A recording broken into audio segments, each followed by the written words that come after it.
আজকে আমি Jamuna future park মার্কেটের বাইরের চারপাশ ঘুরবো। তাই আমি কার্নিভাল গেট থেকে উপরে উঠতেছি। সরি, ভুল হয়েছে, কার্নিভাল গেট থেকে আমি উপরে উঠতেছি। তো বন্ধুরা, উঠে গেলাম উপরে। এখন সামনের দিকটা ঘুরবো। হেঁটে হেঁটে চলে যাচ্ছি সেই কার্নিভাল গেটের সামনে। সরি, আবারও ভুল হয়েছে, কার্নিভাল গেটের উপরে যাচ্ছি।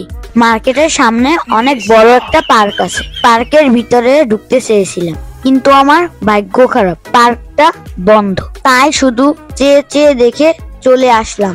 তবে পার্কটা দেখতে অনেক সুন্দর ছিল। আমার মতো দেখতে চাইলে আপনারাও চলে আসতে পারেন যমুনা ফিউচার পার্ক মার্কেটে। আমি এখন চলে আসছি মার্কেটের পিছনের দিক। এসে দেখলাম এদিকে সিঁড়িগুলো বন্ধ, তাই হেঁটে হেঁটে উঠলাম।